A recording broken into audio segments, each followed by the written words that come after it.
Great. Okay, all right, well, let's get started. So welcome everybody, thank you for joining us. We're delighted to be joined here today by Gill Nowell, who is an EV expert and head of EV communications at Electrics. So Gill is here to answer all of your questions regarding electric vehicles as part of our Clean Air Week celebrations. So thank you to everyone who sent in any questions over the past week. We've tried to choose a mix that cover a variety of topics.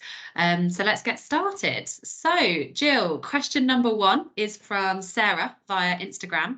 And Sarah says that I want to get an EV, but I live in a flat in a Victorian terrace with no driveway. I'm worried that there'll be not enough publicly available chargers. Should I still get an EV, and is there a way to check which chargers are close to my home? Is there also policy in place to stop non-EV owners parking in front of charge points or in charge point bays? So that's a really great question to start with then. So thank you very much, Sarah, for sending it in.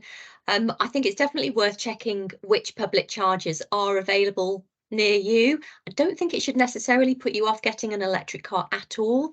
I know lots of people who manage, really well just with a little bit of extra planning, and they don't have access to a driveway. Electrics does have a handy charge point map on the website that you can have a look at to see which charges are closest to you. I'd also suggest that you ask your local council what plans they have in terms of installing on-street charging. On-street charges can be dedicated charge points or indeed installed in lampposts. There are also new solutions emerging like e-gullies. So this is what I think is really a really neat solution. It's where they cut a gully through the pavement outside your home, and then you can lay your own charging cable in the gully and charge your car.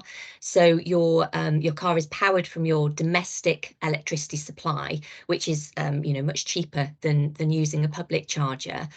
You could also look at something called community charging. So this is where you can see if someone in your locality has a home charger that you can rent out, say, once a week. There are a few companies like CoCharger that do community charging. In terms of policies that stop people hogging charging bays, so I'm not aware of any policies that stop non-electric car owners parking next to on-street chargers. However, I think that in some places they're starting to fine non-electric car drivers for parking in EV charging bays. Brilliant, thank you. I've not heard of community charging, the idea of sharing people's charge points. That's a fantastic idea. I hadn't heard of that. Yeah, I think it can really help people, such as, Sarah, who doesn't have access to off-street parking. It can really help get over that hurdle. So that can be another really neat way of finding a solution. Yeah, fantastic. And Sarah, if you do live in Camden, if you are watching and you do live in Camden, which there's probably quite a good chance you do, I can pop all the links to Camden Council's information and resources on that as well for you. Fantastic. Okay, so next question, it's a classic one. What is the range of an EV? And quite interestingly, they've asked, is it true to the number, or will this range decrease over time? So when someone's looking to purchase an EV, Gill, and they see what that range is that accurate, and how long will that last? Okay, so the range does vary. I think there are well over 150 different makes and model of electric car on the market today for you to choose from.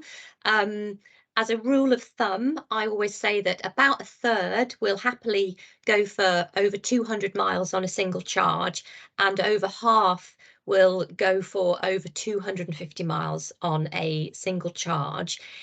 It's a really great question, though. Are they true to this number? So you have what is called the WLTP range. So that's the formal tested range. So when you're out looking for either a new or indeed a used electric car, you'll see the WLTP range advertised. So that's kind of the optimum range. However, it's really, really important to ask what the real world range is. And that, as the name suggests, gives you a better idea of what you'll actually achieve from a single charge. Range does tend to dip a bit in winter, so when it's really, really cold. and some electric cars range does drop a little bit more than others. So it's worth doing your research on that front.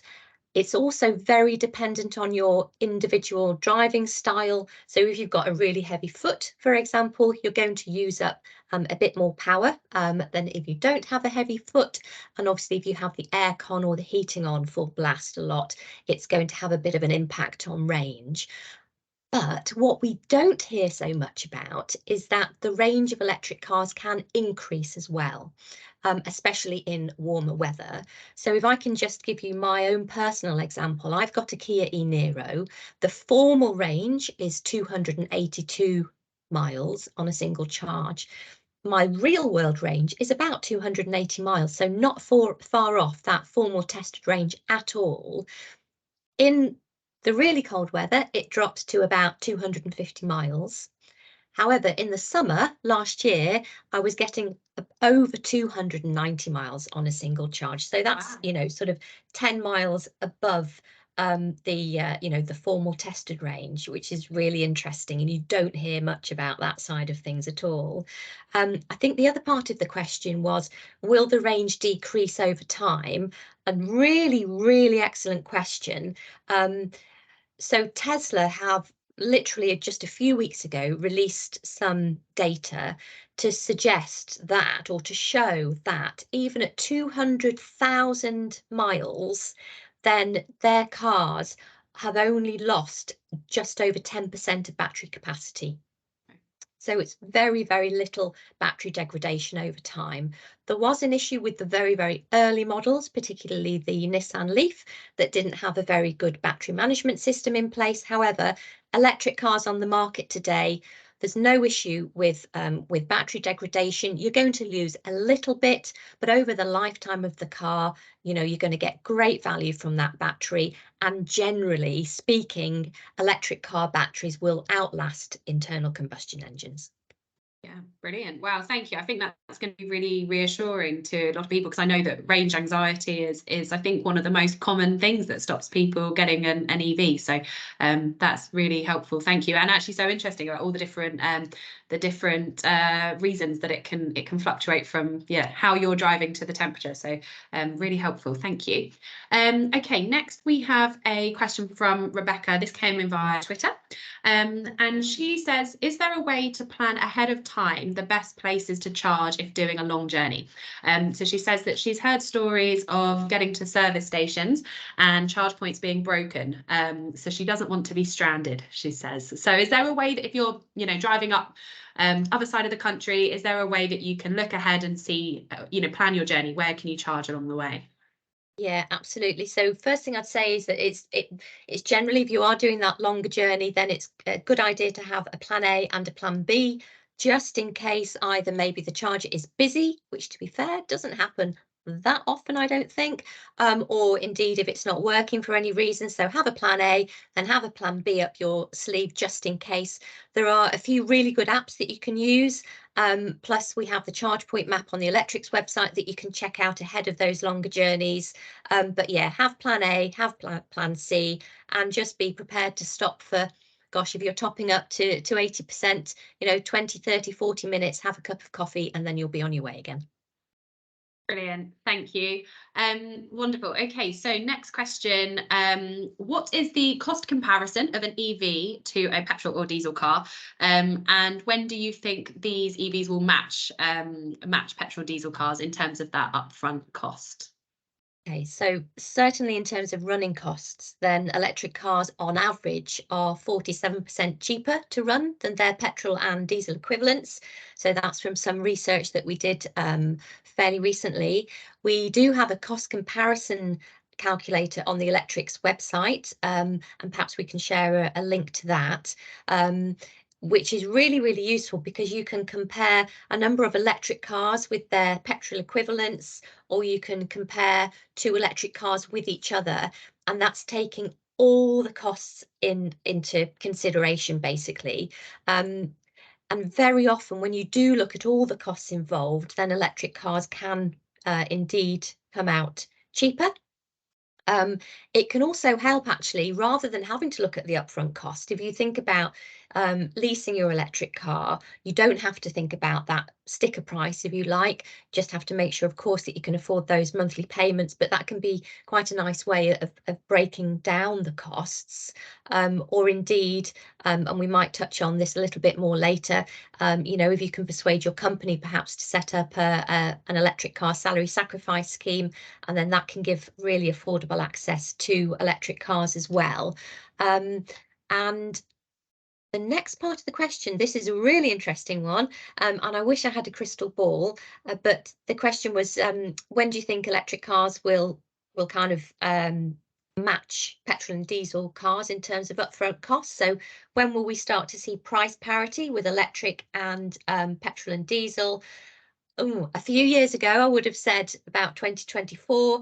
I think now actually we're looking probably at 2025, maybe a little bit beyond that, to reach true price parity. What we do have coming down the line next year is something called the zero emission vehicle mandate, which will obligate car manufacturers to produce a certain number of electric cars. So that should have the effect of increasing the number of electric cars available on the market. It should also increase choice, and we should start to see the upfront cost coming down. In fact, we already are in some cases, such as Tesla. They keep on bringing their prices down, which is good news, not least of all for the second-hand market.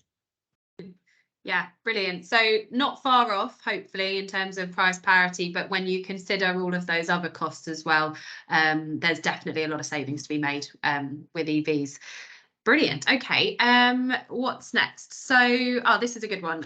Are EVs exempt from the congestion charge, ULEZ charge, and road tax?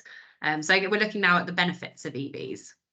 Yeah, so if we start with the congestion charge then, so it's good news for the owners of electric cars. You're exempt from paying the London congestion charge.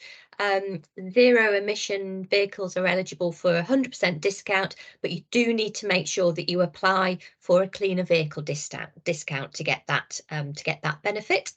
However, from the 25th of December 2025, electric cars will no longer be exempt from the congestion charge, and you'll have to pay the same £15 fee as everybody else.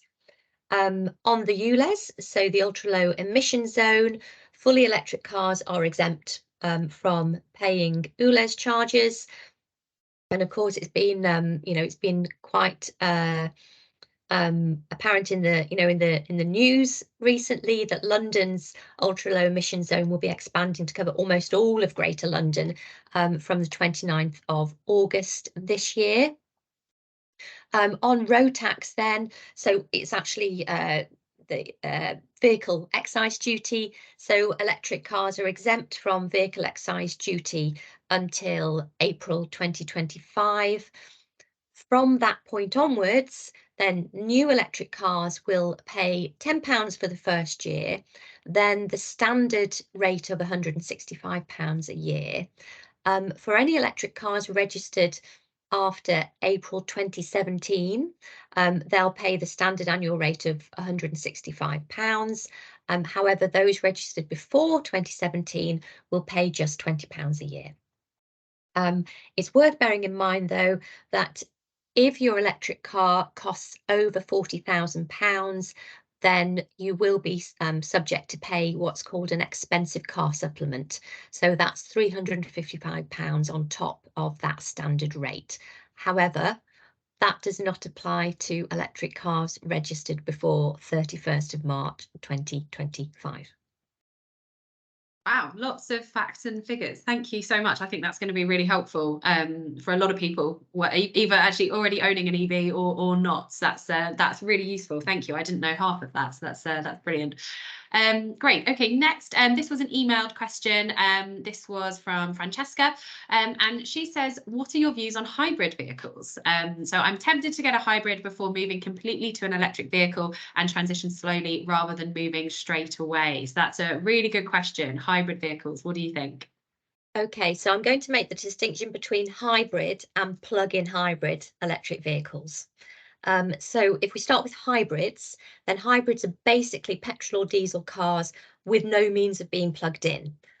Therefore, they're never going to be zero emission at the tailpipe, which is one of the big drivers for lots of people to go electric. Plug-in hybrid electric vehicles can be plugged in, but the battery range is generally quite low. So it's about, I don't know, 25 to 30 miles, if you're lucky. They tend to become very inefficient in petrol or diesel driving mode. I always think of it as though it's a little bit like trying to shoehorn two technologies, so the internal combustion engine and the battery, into one vehicle. It's not very efficient.